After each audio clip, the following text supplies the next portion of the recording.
अऊज़ु बिल्लाहि मिनश्शैतानिर्रजीम बिस्मिल्लाहिर्रहमानिर्रहीम रब्बि इश्रह ली सदरी व यस्सिर ली अमरी वहलुल उक़दतम मिन लिसानी यफ़क़हू क़ौली। अस्सलामु अलैकुम। उम्मीद है कि आप सब खैरियत से होंगे। आज का हमारा दर्स मस्जिद के अहकाम। मस्जिद की ज़मीन, अंदरूनी और बैरूनी छत और अंदरूनी दीवार को नजिस करना हराम है, और जिस शख्स को पता चले कि इनमें से कोई मुकाम नजिस हो गया है तो ज़रूरी है कि इसकी निजासत को फ़ौरन दूर करें।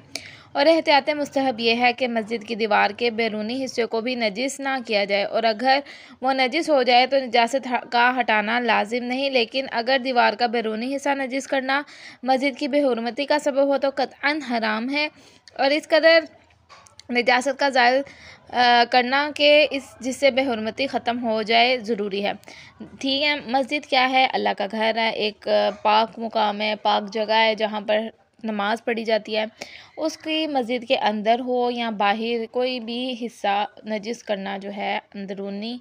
बैरूनी छत, अंदर वाला जो सहन वगैरह होता है, ये क्या है? हराम है।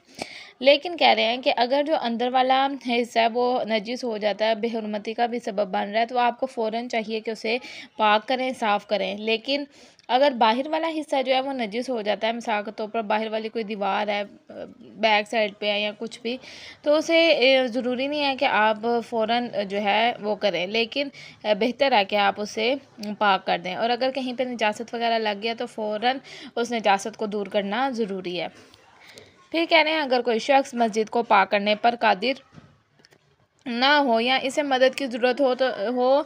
जो दस्तयाब ना हो तो मस्जिद का पाक करना इस पर वाजिब नहीं, लेकिन यह समझता हो कि अगर दूसरे को इत्तला देगा तो ये काम हो जाएगा, और निजासत को वहाँ रहने देना बेहुरमती का बाइस हो तो ज़रूरी है कि इसे इत्तला दे। अब कह रहे हैं अगर एक शख्स है, उसने देखा कि मस्जिद क्या हो गया है, मस्जिद नजिस हो गई है, वो ख़ुद तो अब नहीं कर सकता था, इतने ज़्यादा मिसाल के तौर पर इतने बारी बारी क्लीन थे, वो अकेले नहीं उठा सकता था या कोई भी मसला था, तो उस पर फिर ज़रूरी, और ना ही वो किसी और के साथ मदद ले सकता था, यानी वहाँ उस एरिया में वो अकेला ही मस्जिद में फ़िलहाल मौजूद था, तो वो नहीं किसी को बुला सकता था, तो फिर उसे पे ज़रूरी नहीं है कि वो करे। लेकिन अगर वो किसी को बुला सकता है, उसे बता सकता है और पाक कर सकता है, तो उस पर ज़रूरी है कि वो निजासत को वहाँ से हटाए और मस्जिद को पाक करे।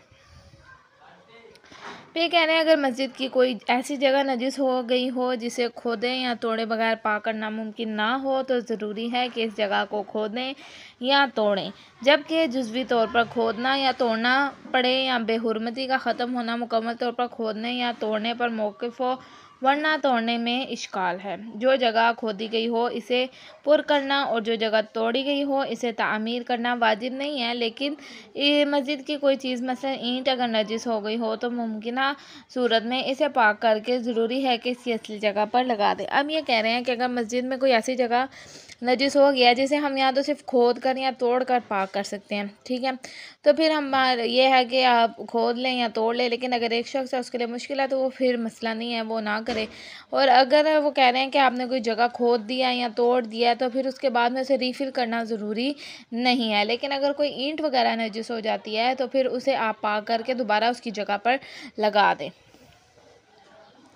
कह रहे हैं अगर मस्जिद गज़ब कर ली जाए और इसकी जगह घर या ऐसी ही कोई चीज़ तामीर कर ली जाए या मस्जिद इस कदर टूट फूट जाए कि इसे मस्जिद ना कहा जाए तो इसे नजिस करना हराम नहीं और इसे पाक करना वाजिब नहीं है। अगर मस्जिद किसी ने कब्ज़ा कर लिया या फिर इतनी टूट गई है कि वो मस्जिद ही नहीं लग रही या फिर और भी कोई मतलब तामीर होने वाली है, तो फिर अगर वो नजिस हो रही है या तो आपका उसको पाक करना वाजिब नहीं है। लेकिन अहले बैत अलैहिमुस्सलाम में से किसी इमाम का हरम नजिस करना हराम है। अगर इनके हरमों में से कोई हरम नजिस हो जाए और इसका नजिस रहना इसकी बेहुरमती का सबब हो तो इसका पाक करना वाजिब है। अलबत्ता एहतियात मुस्तहब ये है कि ख्वाह बेहुरमती ना भी हो तब भी पाक किया जाए, ठीक है। जैसे इमाम हुसैन का हरम है, मौला अली का हरम है, ये सारे जितने भी हरम हैं आइमा ताहिरीन के, अगर ये नजिस हो जाते हैं तो इनका पाक करना हम पर वाजिब है। और नजिस